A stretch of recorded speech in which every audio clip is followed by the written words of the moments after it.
Muy buenas a todos, espero que se encuentren muy bien. Bueno, como les he comentado y se habrán enterado si me siguen en la red social X o bueno acá en YouTube a través de la sección comunidad, se realizaron dos pruebas con el server meshing.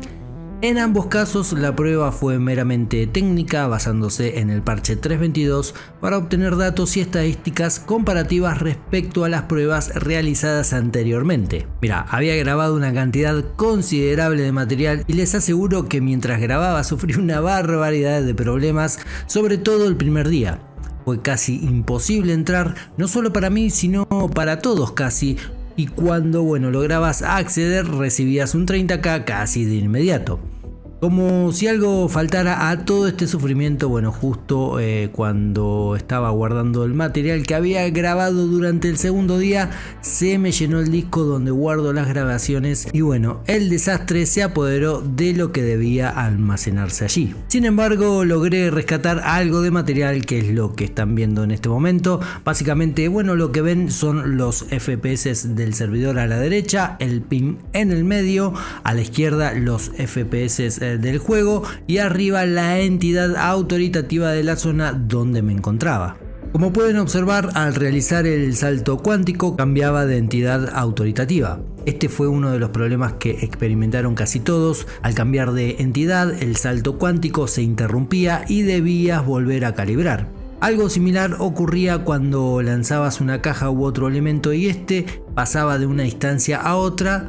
En este caso desaparecía. Algo similar me pasó al probar dejando la nave en modo crucero, lanzarme de la nave, y cuando esta cruzó el límite entre dos zonas, la misma desapareció. Las misiones no se pudieron probar, pero ya estábamos advertidos de que sería allí, por lo que no hubo mucho drama al ver que todo el contenido PvE no funcionase. Me tocó entrar en el Shard 060 y en segundo turno, y casi a lo último, ya cuando estaba probando alguna que otra cosita, en el 070.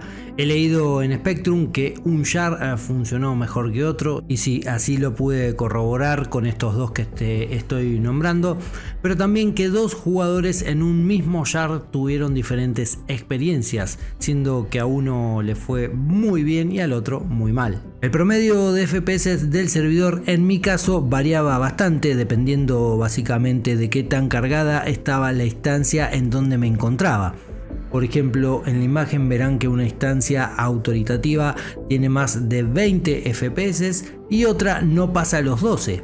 En cuanto al rendimiento del juego en sí mismo, no noté diferencia alguna con lo que tenemos actualmente. Resumiendo, diría que hay tirones en ciudades, decae un poco en las estaciones, y cuando andás ahí solo por el espacio, siempre va muy bien. Hubo bastante lag, algo de popping y todos esos problemas que experimentamos incluso en el parche 3.23.1 con el evento de los Xenothreat, donde pareciera que los servidores estarían a punto de explotar. Se nota que la capacidad de procesar todo lo que vemos en Star Citizen cada día se encuentra más limitada. Lo que más me preocupó en estas pruebas es ese problema que viste anteriormente de pasar de una zona a otra, sobre todo imaginando que justo allí se puede dar una batalla y un disparo deba cruzar de un lado al otro. Son cosas que la gente de SIG deberá solucionar. A título personal, esta prueba me deja, diría, algo preocupado. Entiendo que era meramente técnica y comparativa, hay que aclararlo, pero no esperaba a esta altura del desarrollo algo tan crudo y con tanto camino por recorrer aún por delante. Esto lo digo sobre todo pensando en el parche 4.0, su salida sería en octubre o noviembre próximo, y junto con él, por supuesto, el segundo sistema planetario de Star Citizen, estoy hablando de Pyro. El server meshing no solo es necesario para hacer posible la adición de este segundo sistema, sino por el bien del juego en general, su salud, su rendimiento, optimización y futuros añadidos que requieran cada vez más consumo en cuanto a poder de cómputo se refiere. Tenemos que entender que el poder de procesamiento es finito y además costoso.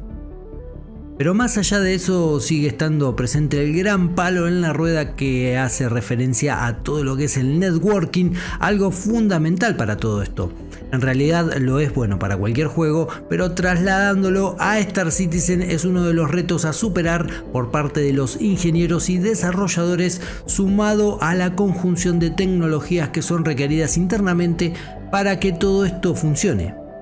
Ayer, mientras probaba esto del meshing, me preguntaba a mí mismo, casi digamos como sincerándome, si en realidad creía que esto podría estar activamente funcional dentro de 3 o 4 meses. Realmente veo muchísimas cosas por solucionar y que, sumado a los problemas que tenemos activos actualmente en el parche 3.23.1, que no se arreglarán con el meshing, eso claro está, la gente de Cloud Imperium Games pareciera que tiene un gran nudo por desenredar y, si tomo como plazo sus palabras, están corriendo una carrera contra el tiempo.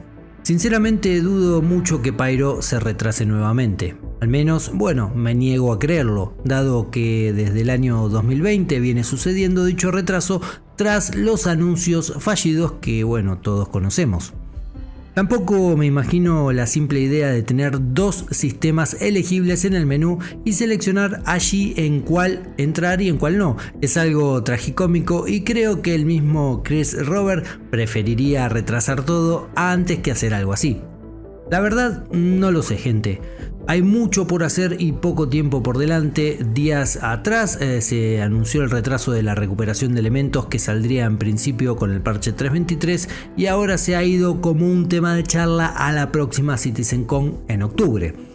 Espero que no suceda lo mismo con algo tan esperado como Pyro y, por supuesto, otro contenido que la gente espera, como podría ser quizás, bueno, el Bounty Hunter 2.0, del que por cierto no han hablado nunca más, así que quizás lo tengamos en algún Inside del segundo semestre, ¿por qué no?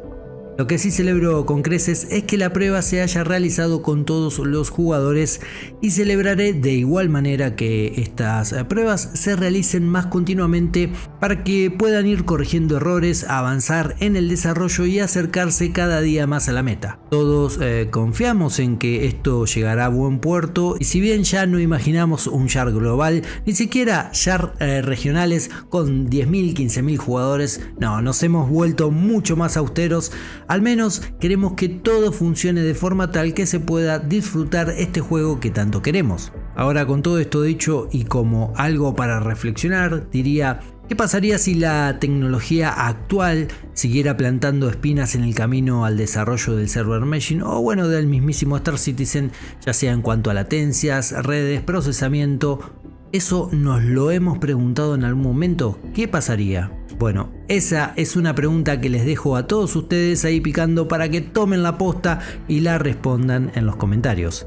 Como siempre, espero que este video te haya gustado, servido e informado. Ya sabes que de ser así podés dejar ese enorme, épico y lagueado like para valorar el contenido del canal. Obviamente podés compartirlo y si no te suscribiste, dale, siempre vas a estar invitado o invitada a hacerlo. Como les dije al principio del video, bueno, tenía mucho más material. Un problema técnico impidió que se los traiga, así que las disculpas por el caso. Tiempo de partir, tiempo de marchar, tiempo de encender motores, como siempre con rumbo desconocido, pero no me voy sin antes desearles a todos y todas una muy buena y gran vida. Y ya saben, comandantes, tripulación, si salen al verso, vuelen seguros. Nos vemos en el futuro. Adiós.